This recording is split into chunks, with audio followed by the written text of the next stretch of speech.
This is a Film Stories original podcast. Love this podcast? Support this show through the Acast supporter feature. It's up to you how much you give, and there's no regular commitment. Just hit the link in the show description to support now. Selling a little or a lot? Shopify helps you do your thing however you cha-ching. Shopify is the global commerce platform that helps you sell at every stage of your business. From the launch your online shop stage to the first real-life store stage, all the way to the did we just hit a million orders stage. Shopify is there to help you grow. Shopify helps you turn browsers into buyers with the internet's best converting checkout. 36% better on average compared to other leading commerce platforms. Because businesses that grow, grow with Shopify. Get a $1 per month trial period at shopify.com/work. Shopify.com/work. This episode is brought to you by Progressive Insurance. Do you ever think about switching insurance companies to see if you could save some cash? Progressive makes it easy to see if you could save when you bundle your home and auto policies. Try it at Progressive.com. Progressive Casualty Insurance Company and Affiliates. Potential savings will vary, not available in all states. A little self-care can go a long way, especially amidst the hustle and bustle of the holidays. That's where Vegamore comes in. Trusted by millions, Vegamore is all about giving your hair the love and care it deserves. With their vegan and cruelty-free formulas, you can nourish and revitalize your strands while indulging in some much-needed pampering. Because let's face it, who couldn't use a bit more me time this time of year? Go to vegamore.com/ACAST, code ACAST. That's vegamor.com/ACAST, code ACAST.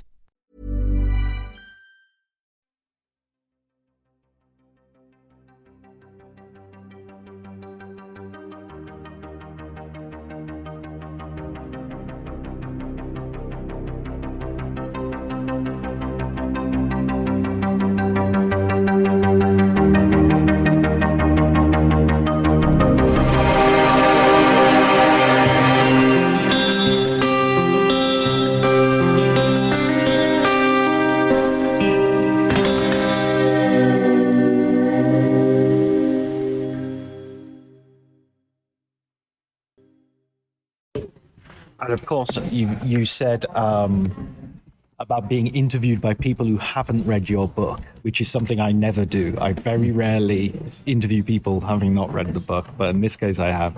So I'm going to start with a question about your experience with the festival. You said you first came to the festival at 16. 16 first once. I was before when I was 10 because Venice, the mostra organized also a section called Festival dei Ragazzi. This was a particular section for young people. So my first experience was to see animated Czechoslovakian film, Old Czech Legend by Jerry Weiss, 52.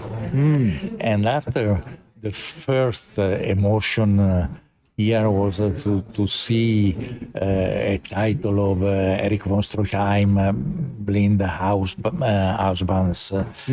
And it was a very strong emotion for young people, 16. And I decided to try to continue when I was 18 and to follow all the exhibit retrospective and all the section. It was possible 50, 60 years ago because the program was of 4 or 5 titles a day.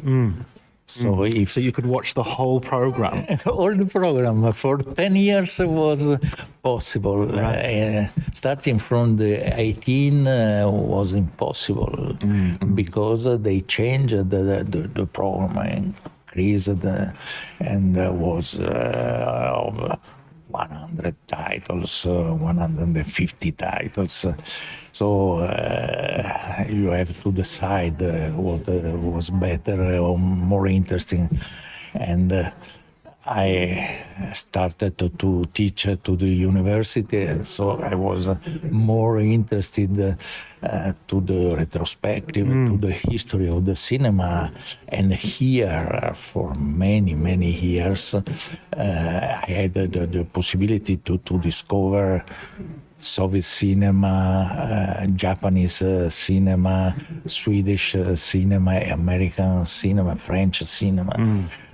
From the beginning, and was a wonderful experience for me, and helped to continue to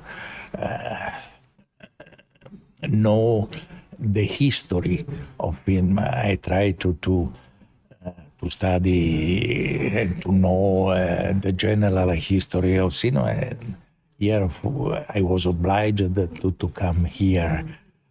I lived in Lido till 24, 25 years. And you grew up here, yes? Yes, I grew up here.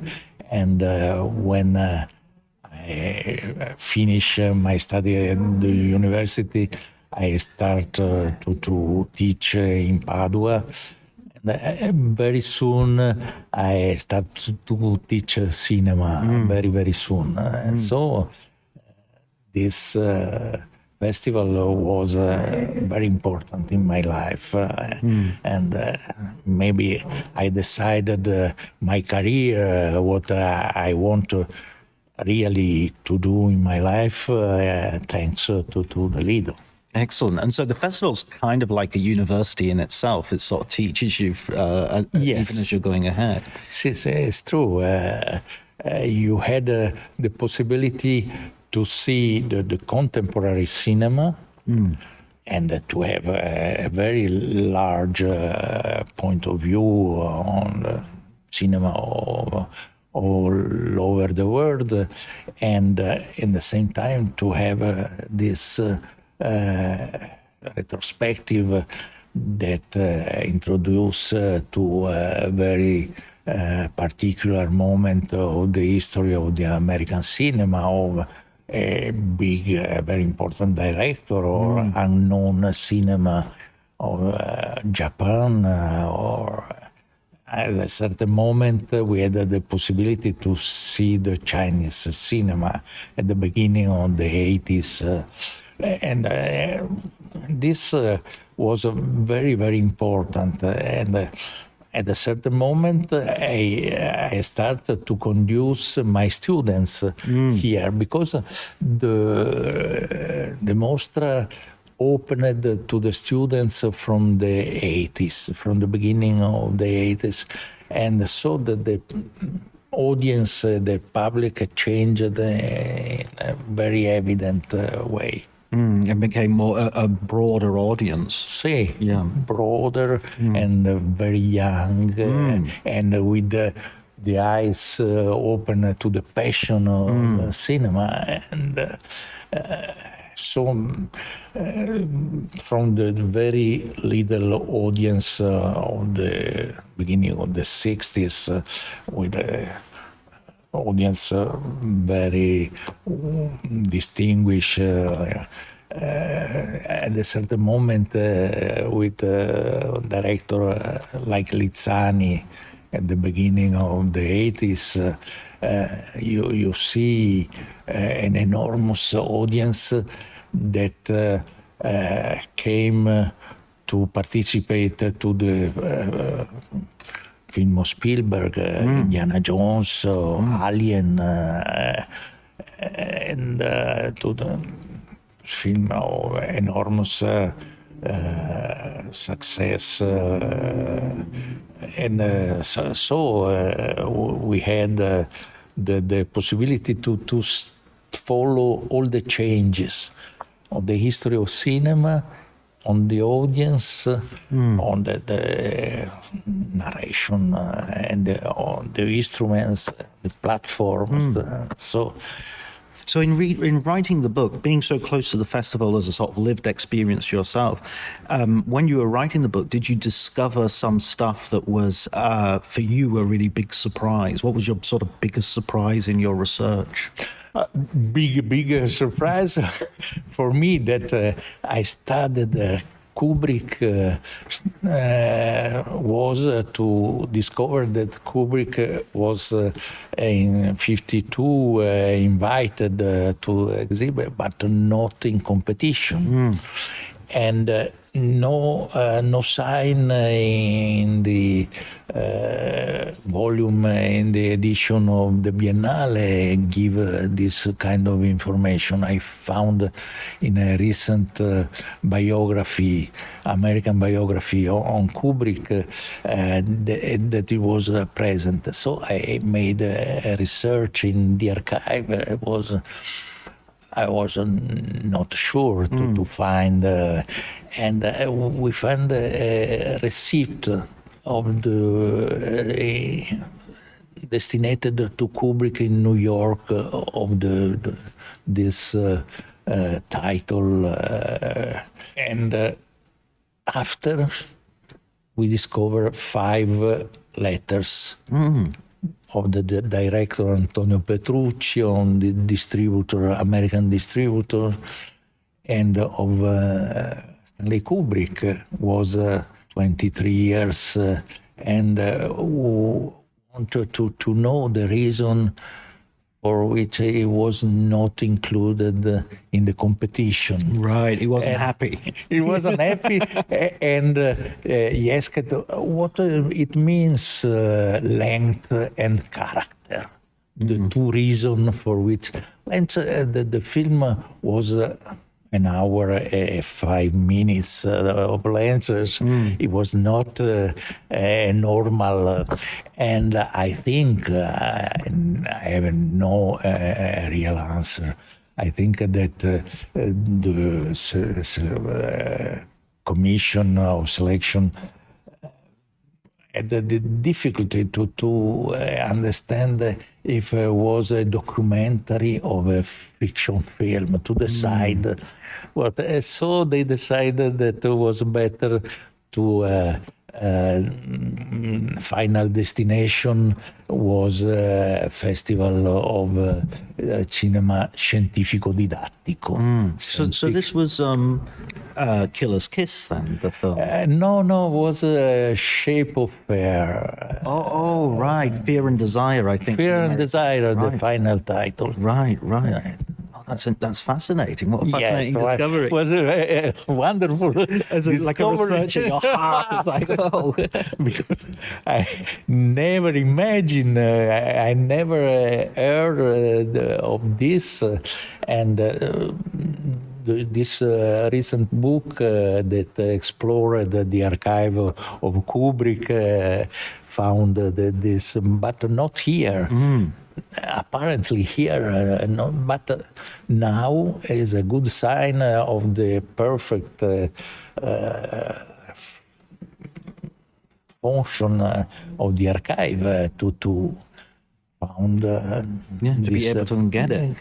Yes. Yeah, excellent. And you've worked the last few years getting this whole history, and it's a huge comprehensive history. What insights have you got for the sort of the present version of the festival in comparison to it in the long story? As now the interesting things of the present are that Venice is a sort of advanced point of vision, and they try to see, for instance, the virtual reality first, or to imagine to become a producer with the Biennale College and talent scout. It was not normal in the festival of all over the world.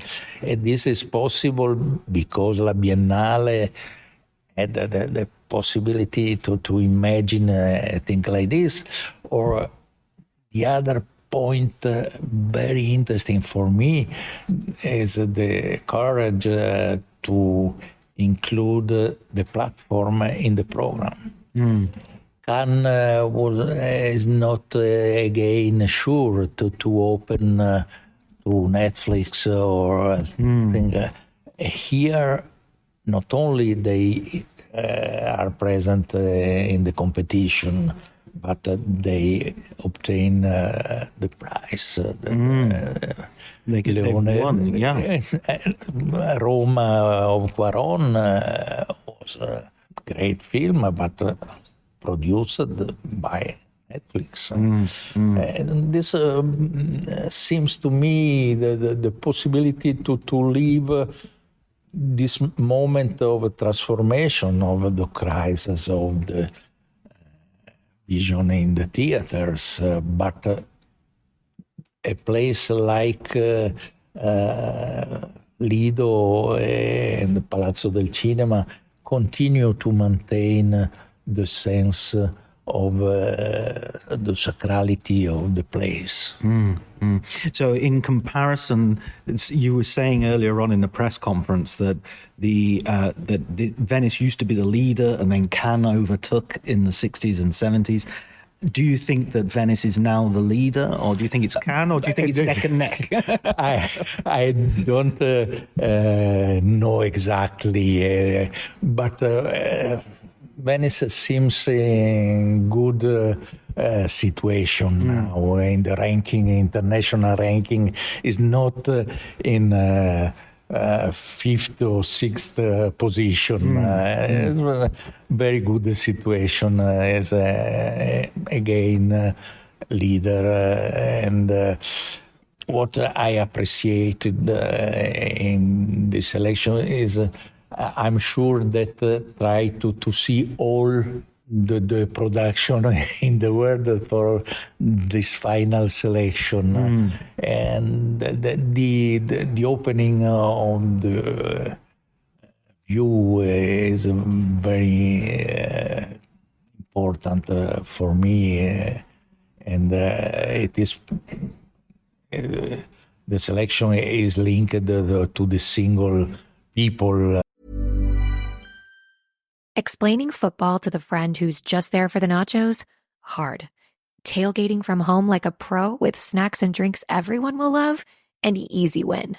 And with Instacart helping deliver the snack time MVPs to your door, you're ready for the game in as fast as 30 minutes. So you never miss a play or lose your seat on the couch or have to go head to head for the last chicken wing. Shop Game Day Faves on Instacart and enjoy $0 delivery fees on your first 3 grocery orders. Offer valid for a limited time. Other fees and terms apply. My dad works in B2B marketing. He came by my school for career day and said he was a big ROAS man. Then he told everyone how much he loved calculating his return on ad spend.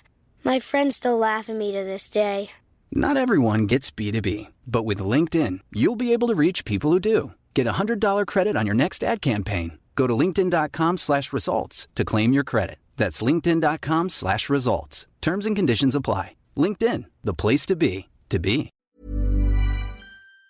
But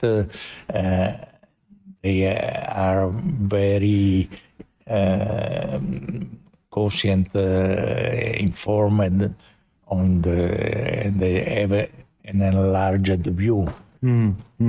So one final question. On this podcast, we always ask for a recommended film book that we can recommend to our listeners. So what film book would you like to recommend? Any at all in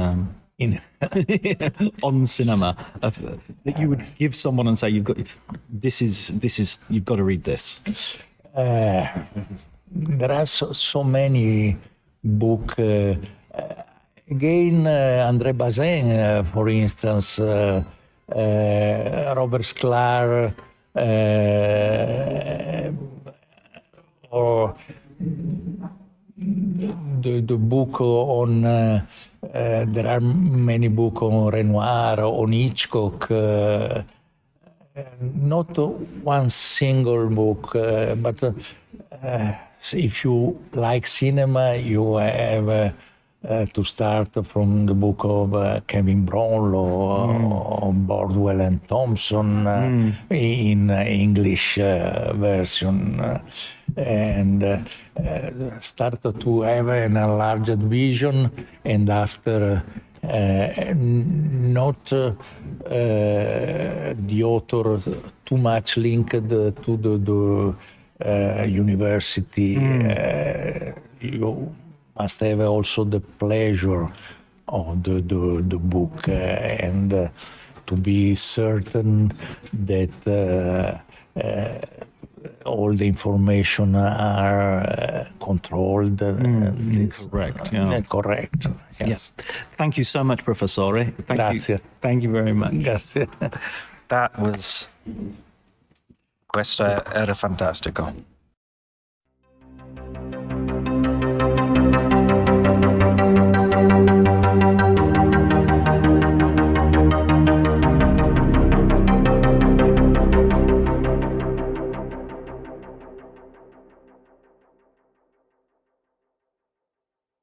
Are you recording that bit as well? No, I've just started. But that isn't a bad habit to get into. Start recording stuff, then you can sort of smooth into it. So, Jack King, we're here at the Venice Film Festival.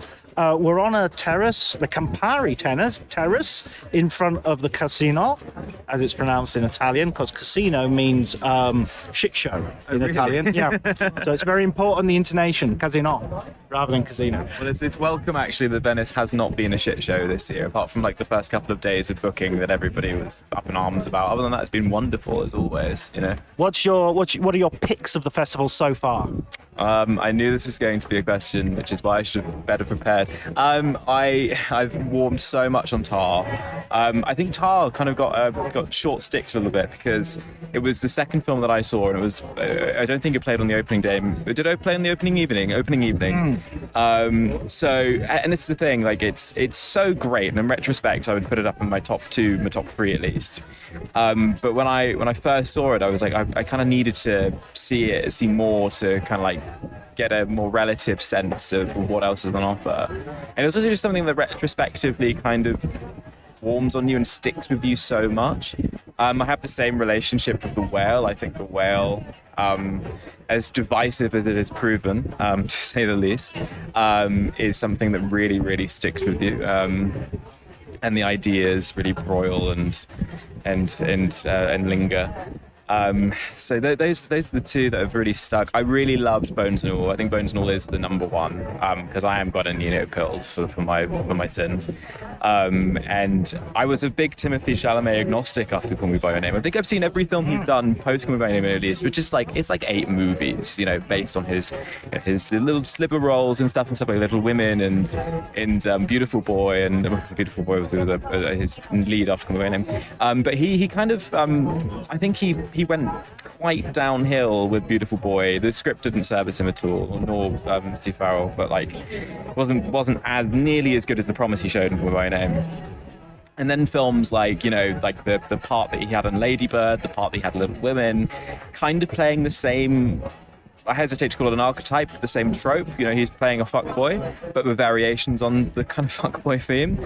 And then he did Dune with, you know, films in the interim, but then he did Dune as a big thing. I thought that was good, but Bones and All is like, will be seen as like the big Timothée Chalamet performance since Call Me by Your Name, and it's no surprise that it's come in collaboration with the same director. There's just something that, there's like a level of vulnerability that I think Guadagnino gets out of Chalamet that I mean, not to be presumptive, but on evidence, I haven't seen it in any of the other films that he's been in. So there's just something there that's just really wonderful. And Bones and All is just a wonderful picture in general.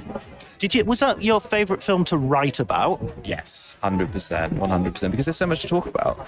I was really surprised actually in other people's reviews, because I read the whole cornucopia of criticism that came out. I also read the novel before coming to the festival, and I was really interested in how Guadagnino adapted the script. His co-writer, whose name escapes me, because in the original book it's set in the 90s, and it's very much like a Clinton era novel, is young adult and stuff, so it didn't really get into the granular politics of the era. But there are scenes where you see like Clinton giving the famous "I did not have sexual relations with that woman" speech and all this kind of stuff. Whereas in this version it's the 80s and is very much updated for Reaganism and all that kind of stuff. And I think it fits the idea of cannibals who are addicted to consumption and are relentless in their pursuit of getting as much as they possibly can because it's an impulse. So much more because that's like, as I kind of tried to unpick and unpack in my review, that feels like that's the almost like biological tick of capitalism. It's always that pursuit of wanting more, needing to consume more, needing to have more. That is not a novel observation to make about capitalism at all. I think George Romero made it in the 70s, as did everybody else. But I thought that was like such a wonderful kind of political zhuzhing of that script, and it's just so fucking romantic, like so gorgeous, and everybody puts in such a wonderful performance. I loved unpicking. I think it's the longest I've gone. It was that and the whale because I felt like I was defending it so much, knowing that I walked out and I'd been bawling into that for 15 minutes, and I walked up to Kyle Buchanan from the New York Times, and he was just like, I hated it. And it as it emerged, it was very, very polarizing. Yeah, you had something to kick against. Yeah, absolutely. I obviously don't think it's a case of people misunderstanding it, because I do agree with a lot of the criticisms to the well. The score's over-egged and it's trying to make you cry as much as it possibly can, and it's like it's pummeling you like an emotional battering ram. I actually I do have a close relationship to the subject matter because it's about parental estrangement, and I haven't spoken to my mum in about 4 or 5 years. So I had to interrogate it after the fact. I was like bawling and weeping, and I was like, but is it because of the subject? Is it because of the idea of a parental estrangement and abandonment, or is it because of the material? And I think it's because of the material, because aside from, I haven't actually read the play or seen the play, I don't know, because it is based on a play by, I think it's Scott D. Hunter, I can't remember the name of the guy. Yeah, it's D. Hunter. Yeah. And as far as I understand, there's quite a lot of fidelity to the original text. But yeah, no, I thought that was I'm just really taken aback by the authenticity and compassion with this guy's story, both with his physical predicament and his physiological state, which it handles with a lot of delicate compassion. It's very, very deft, and I fear that people will reduce it on the surface to like this story about I don't know, like a 600-pound guy who can't leave his flat, which I think it handles it. It's handled with more care than that, and also that the stuff about the parental work. It's there's a lot more authenticity there than I've seen in a lot of Hollywood pictures, at least, about that theme and that idea. Well, I was going to ask, what have you not liked then? What have you been on the other side of the fence, or have you not had that feeling yet? Actually, this has probably been, I don't know how many film festivals I've been to at this point. I've been writing professionally for 4 or 5 years now. So I went to my first film festival, I think it was 2019. I think it might have been Berlin. This is the best that I can remember going to in terms of just sheer quality, as I think everybody expected when the program first came out. But I did, thank God, go to a film that I walked out of after 30 minutes this morning. I think it was The Lord of the Ants, which, up until that point, I was worried that I'd lost all of my taste and I just liked everything because it's Venice and because it's gorgeous and because there's so much hype around the movies and everything. I was like, am I really becoming this populist and everything? But I totally am. I am such a shill for big films and everything. But no, this was absolutely appalling. And I walked out and I felt quite triumphant. So thank God I do have a meter for. I do actually dislike things still. I can be a bit of an arsehole. How wonderful. My barometer is still working in the, it's not just, the needle's not just stuck. Yeah, exactly.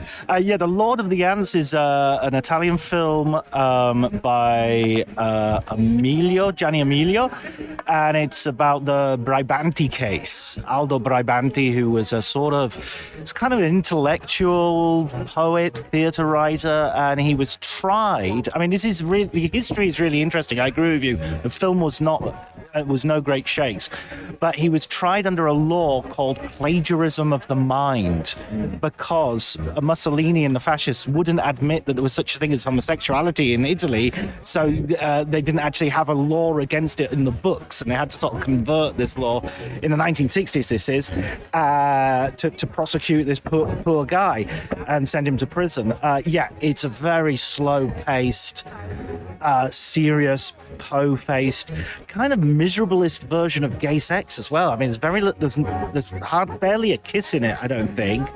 And all the gay sex is portrayed as being really sort of tragic and sad, and it's like, why do you want to be gay if this is do you know what I mean? If this is the thing, if the way it's being produced, portrayed. Sorry. No, well, I mean, your explanation of the events there was more interesting to me than the 2-hour and 10-minute film I could have sat through. So I mean, I don't know. There was something about.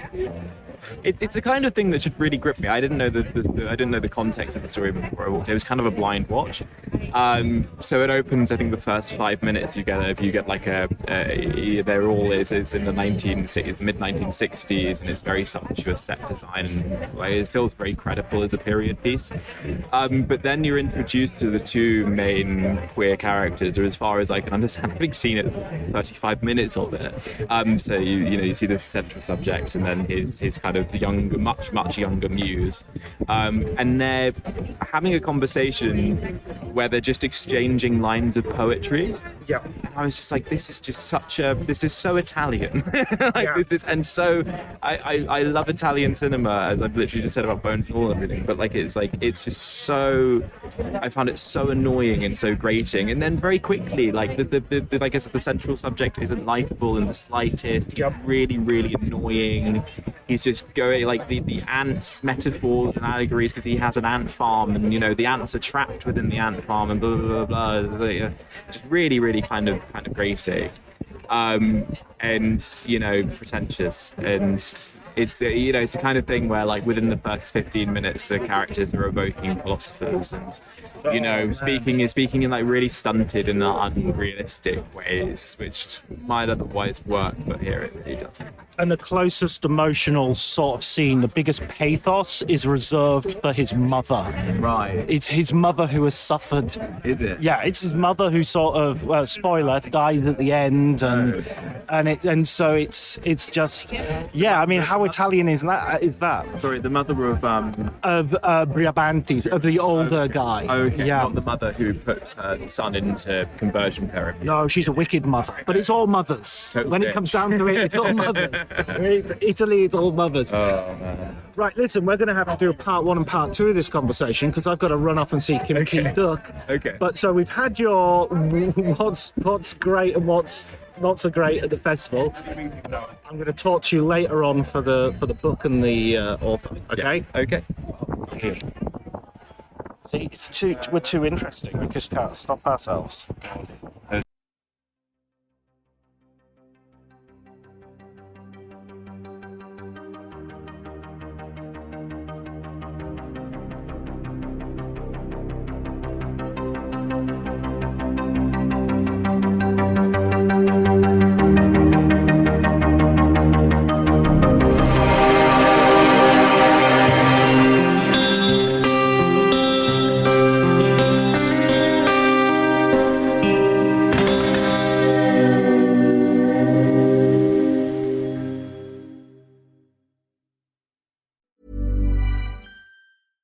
$1-800-Flowers.com knows that a gift is never just a gift. A gift is an expression of everything you feel and helps to build more meaningful relationships. 1-800-Flowers takes the pressure off by helping you navigate life's important moments by making it simple to find the perfect gift. From flowers and cookies to cake and chocolate, 1-800-Flowers helps guide you in finding the right gift to say how you feel.